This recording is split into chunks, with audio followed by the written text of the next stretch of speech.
আসসালামু আলাইকুম।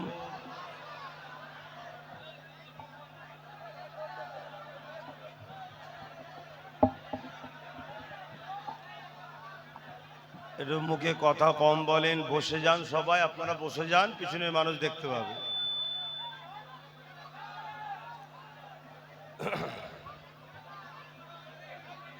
জোশ আনো হুঁশ হারিয়ে নয়, এত আবেগ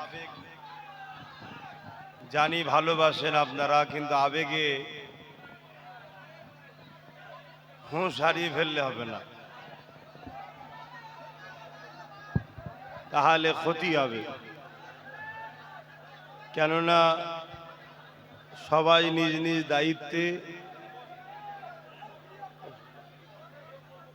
সবাই নিজ নিজ দায়িত্বে জায়গা নিয়ে বসে যায়। কথা কম বলেন, বসে যান সবাই। দরুদ শরীফ আল্লাহুম্মা সাল্লি আলা, জোরে জোরে পড়ে, ওয়ালা আলি।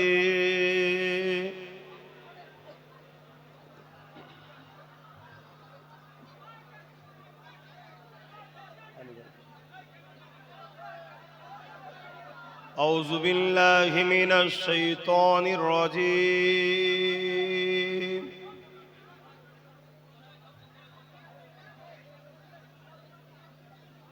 বিসমিল্লাহির রহমানির রহিম।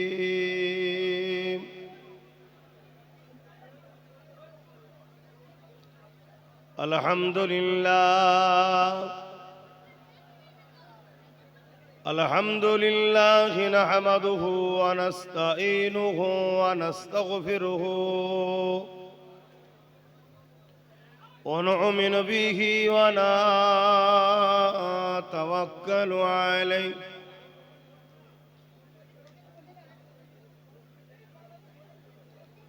ওয়া নাউযু বিল্লাহি মিন শুরুরি আনফুসিনা ومن سيئات أعمالنا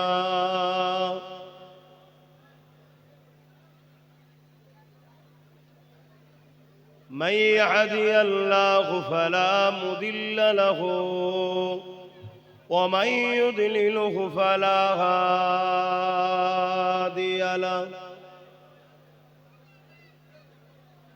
ونشهد أن لا إله إلا الله وحده لا شريك له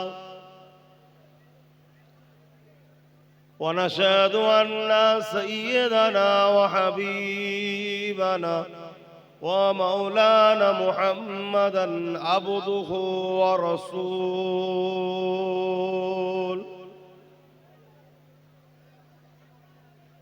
أما بعد فيا أيها الحاضرون رحمكم الله، قال الله تعالى في كلام المزيد والفرقان الحميد: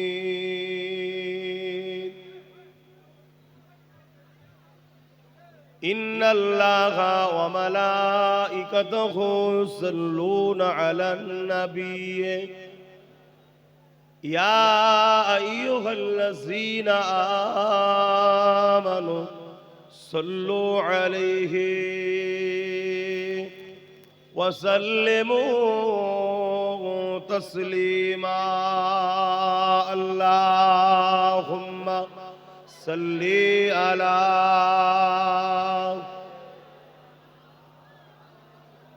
এই বক্সটা সামান্য একটু ঘোরাও, টানছে আওয়াজ, ওইটা একটু সরাও, ঘোরাও, সামান্য ঘোরাও। মোহাব্বতে আল্লাহুম্মা সাল্লি আলা,